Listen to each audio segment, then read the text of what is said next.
Françaises, Français, mes chers compatriotes, depuis quelques semaines, notre pays fait face à la propagation d'un virus, le Covid-19, qui a touché plusieurs milliers de nos compatriotes.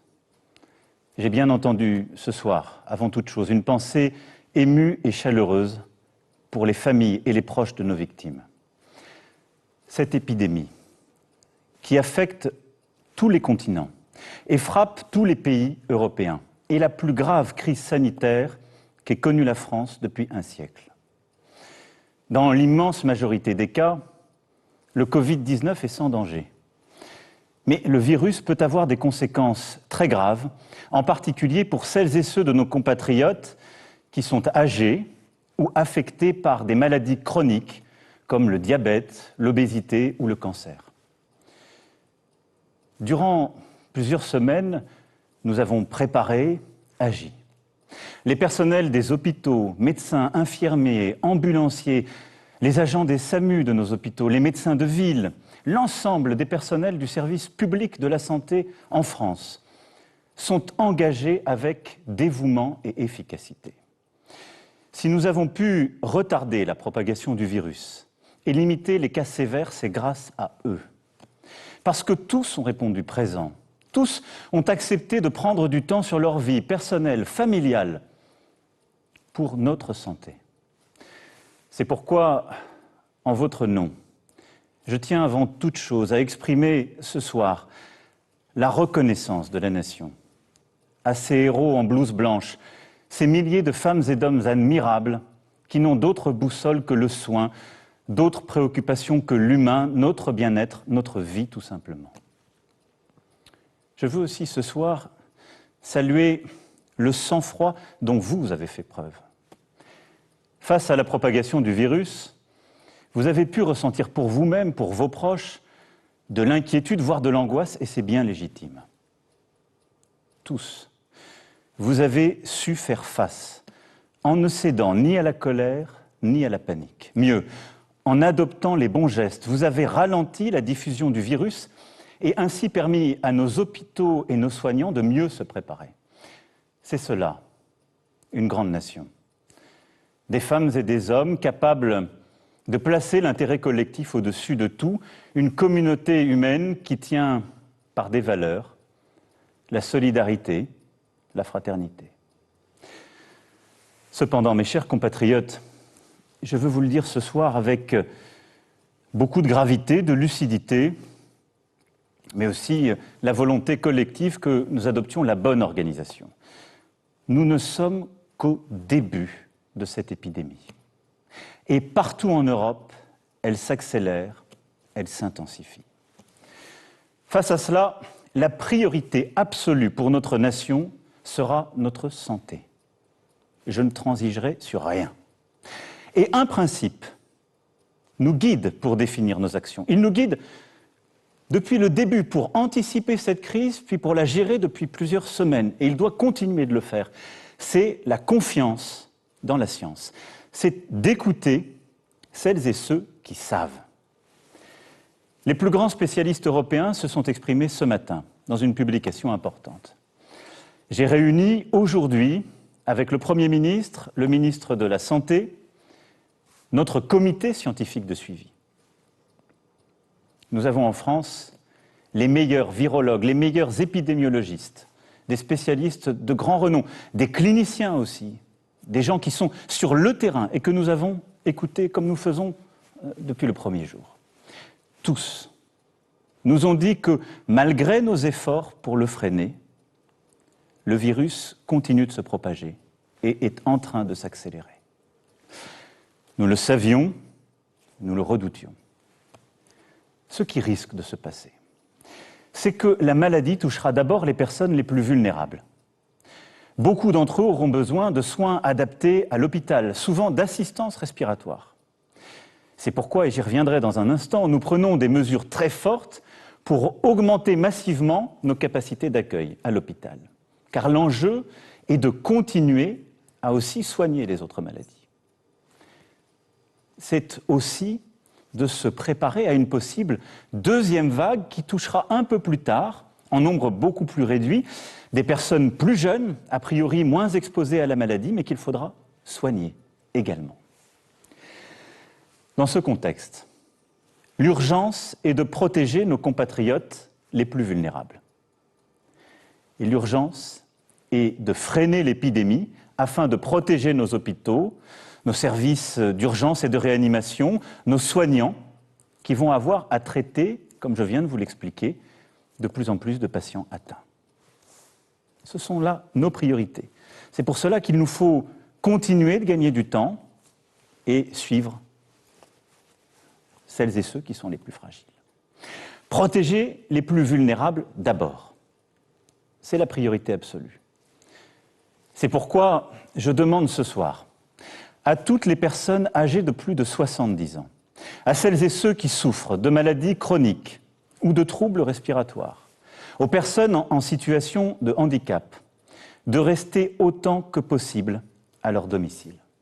Elles pourront bien sûr sortir de chez elles pour faire leurs courses, pour s'aérer, mais elles doivent limiter leur contact au maximum. Dans ce contexte, j'ai interrogé les scientifiques sur nos élections municipales, dont le premier tour se tiendra dans quelques jours. Ils considèrent que rien ne s'oppose à ce que les Français, même les plus vulnérables, se rendent aux urnes. J'ai aussi demandé au Premier ministre, il l'a fait encore ce matin, de consulter largement toutes les familles politiques.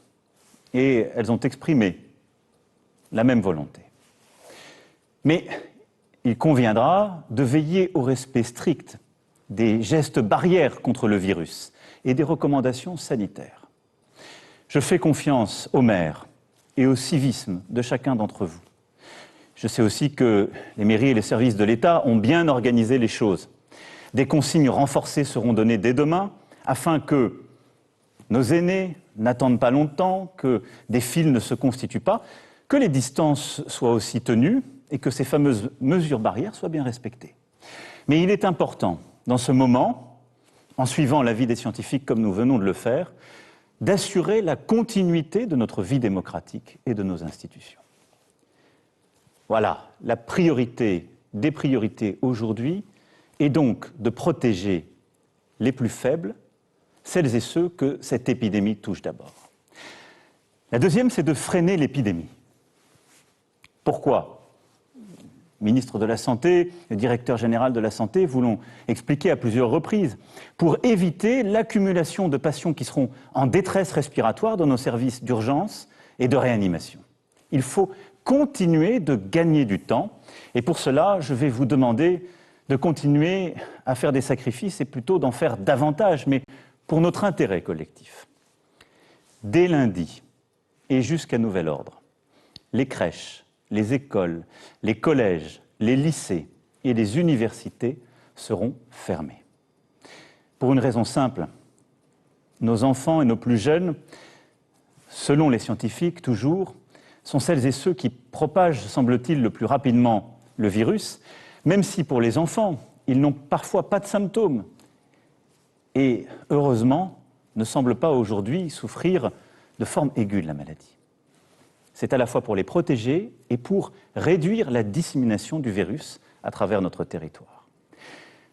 Un service de garde sera mis en place, région par région, nous trouverons les bonnes organisations pour que, en effet, les personnels qui sont indispensables à la gestion de la crise sanitaire puissent faire garder leurs enfants et continuer d'aller au travail pour vous protéger et vous soigner.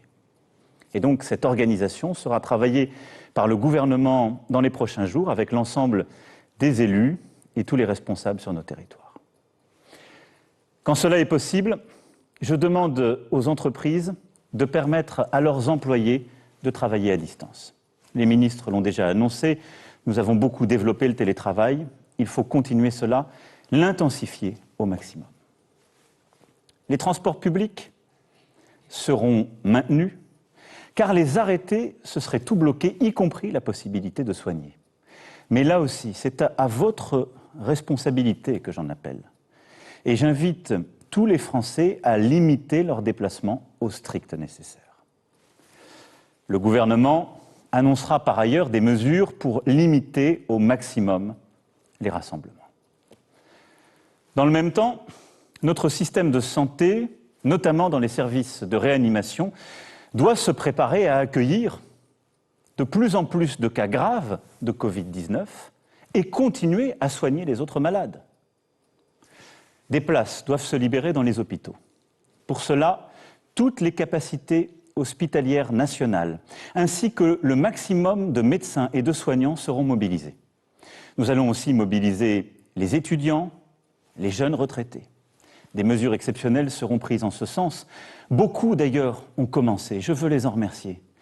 J'ai vu il y a quelques jours au SAMU de Paris une mobilisation magnifique, émouvante, exemplaire, où des étudiants, à quelques mois de leur concours, étaient là pour répondre aux appels, aider, et où des médecins à peine retraités étaient revenus pour prêter main forte. C'est cela que nous allons collectivement généraliser en prenant les bonnes mesures.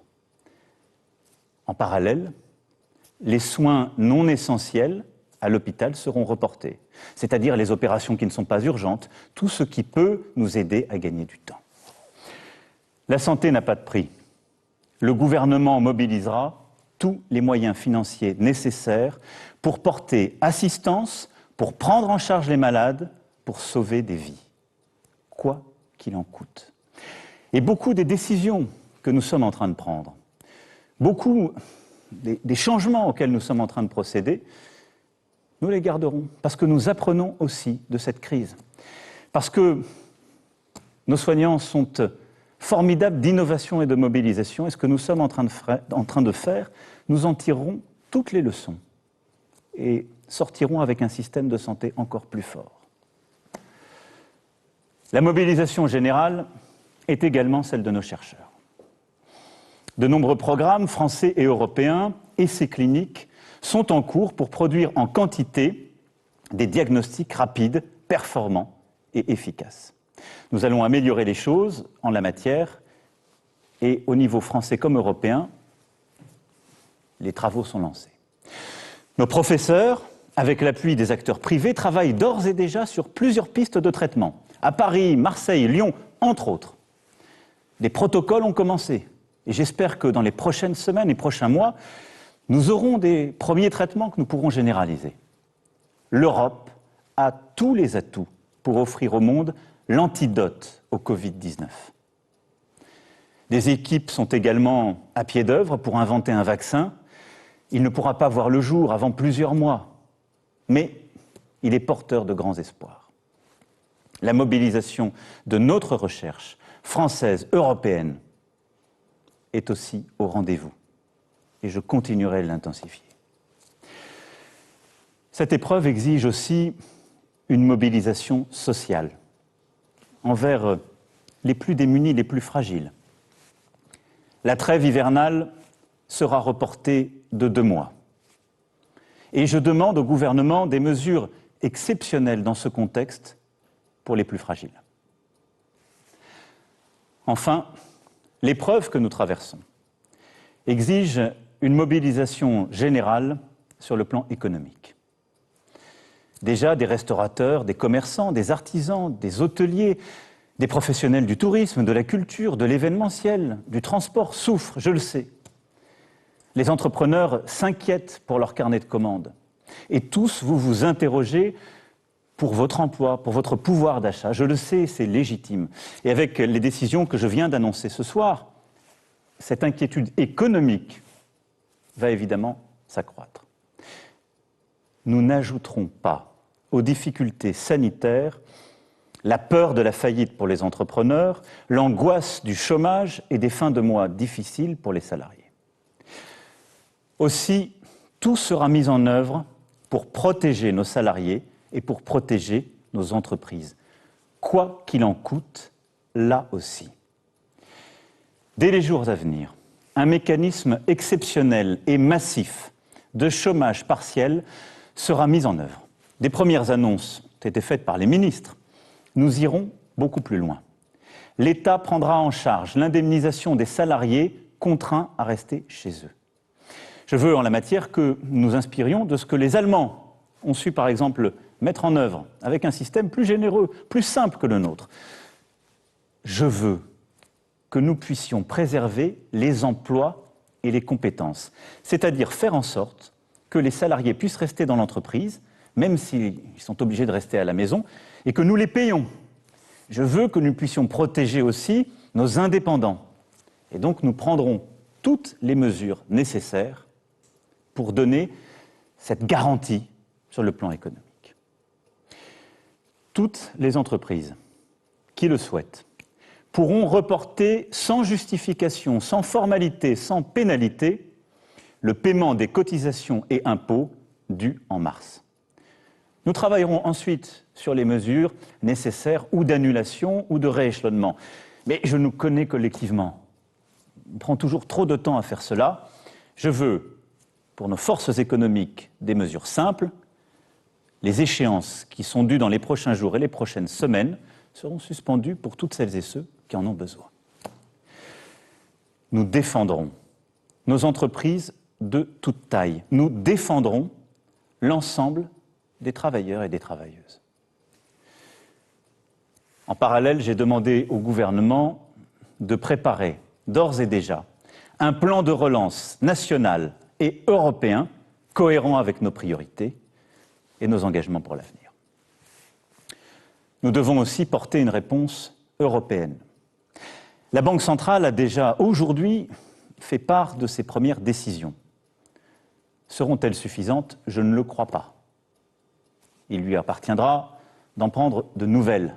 Mais je vais être là aussi très clair avec vous ce soir. Nous, Européens, ne laisserons pas une crise financière et économique se propager. Nous réagirons fort et nous réagirons vite.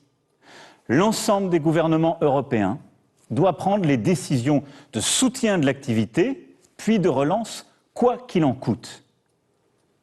La France le fera, et c'est cette ligne que je porterai au niveau européen en votre nom.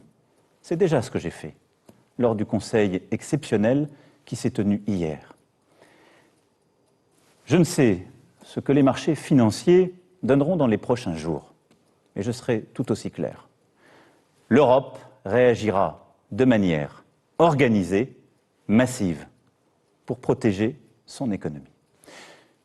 Je souhaite aussi que nous puissions nous organiser sur le plan international, et j'en appelle à la responsabilité des puissances du G7 et du G20.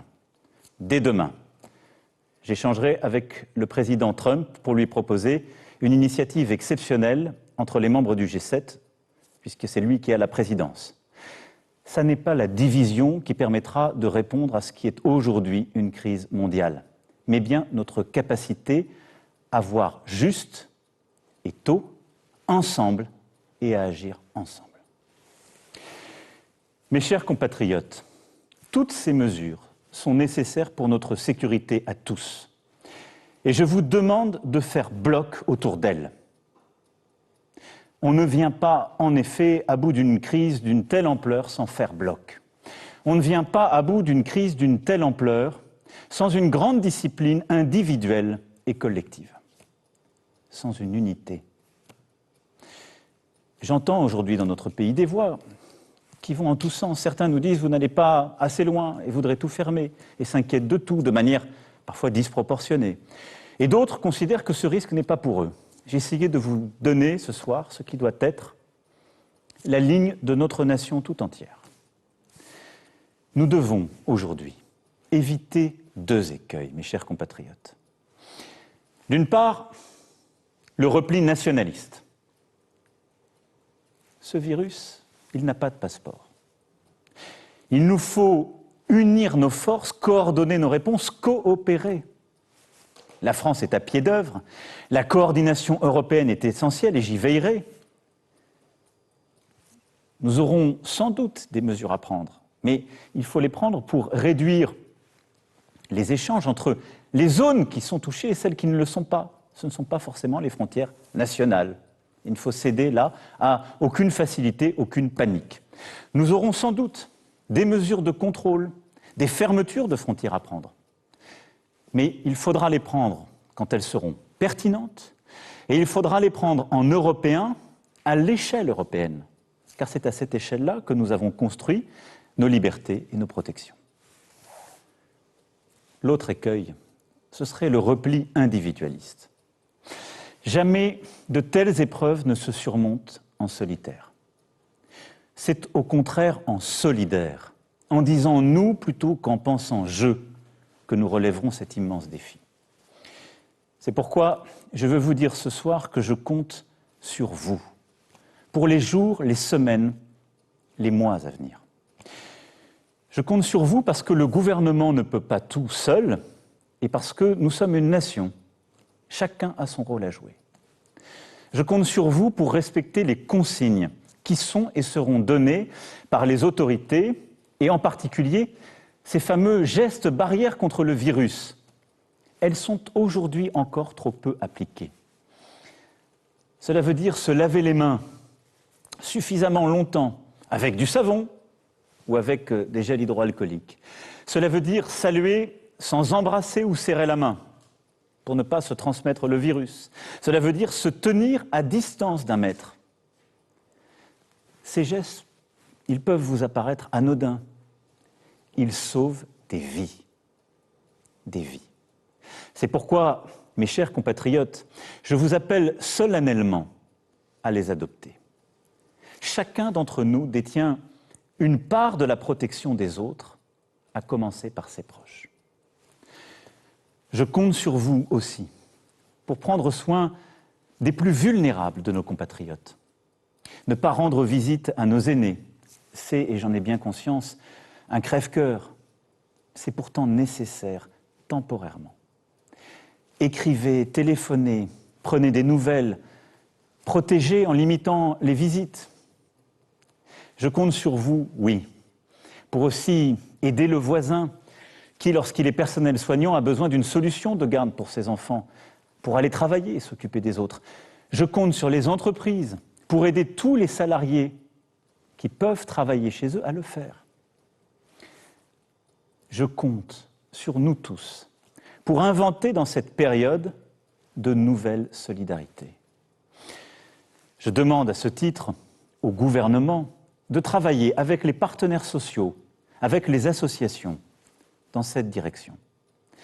Cette crise doit être l'occasion d'une mobilisation nationale de solidarité entre générations. Nous en avons les ressorts. Il y a déjà des actions qui existent sur le terrain. Nous pouvons faire encore plus fort, tous ensemble. Je compte évidemment aussi sur tous nos soignants. Je sais tout ce qu'ils ont déjà fait, je sais ce qu'il leur reste à faire. Le gouvernement et moi-même serons là, nous prendrons toutes nos responsabilités pour vous. Je pense à tous nos soignants à l'hôpital qui auront les cas les plus graves à traiter, mais aussi beaucoup d'urgences. Je pense aux médecins, aux infirmiers, aux infirmières, à tous les soignants qui sont aussi hors de l'hôpital, qui se sont formidablement mobilisés, que nous allons de plus en plus solliciter dans les semaines à venir. Je sais pouvoir compter sur vous. Le ministre de la Santé aura l'occasion aussi de préciser dans les prochaines heures les règles pour que nous vous aidions à bien vous protéger contre le virus. C'est le respect que nous avons envers vous et c'est évidemment ce que la nation vous doit. Les règles seront claires pour chacun, elles seront là aussi proportionnées et expliquées. Je compte sur vous, toutes et tous, pour faire nation, au fond. Pour réveiller ce qu'il y a de meilleur en nous, pour révéler cette âme généreuse qui, par le passé, a permis à la France d'affronter les plus dures épreuves. Mes chers compatriotes, il nous faudra demain tirer les leçons du moment que nous traversons. Interroger le modèle de développement dans lequel s'est engagé notre monde depuis des décennies et qui dévoile ses failles au grand jour. Interroger les faiblesses de nos démocraties. Ce que révèle d'ores et déjà cette pandémie, c'est que la santé gratuite, sans condition de revenus, de parcours ou de profession, notre État-providence, ne sont pas des coûts ou des charges, mais des biens précieux, des atouts indispensables quand le destin frappe. Ce que révèle cette pandémie, c'est qu'il est des biens et des services qui doivent être placés en dehors des lois du marché. Déléguer notre alimentation, notre protection, notre capacité à soigner, notre cadre de vie, au fond, à d'autres, est une folie. Nous devons en reprendre le contrôle.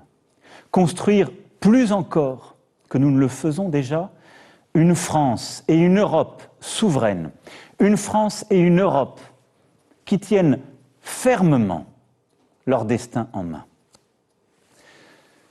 Les prochaines semaines et les prochains mois nécessiteront des décisions de rupture en ce sens. Je les assumerai.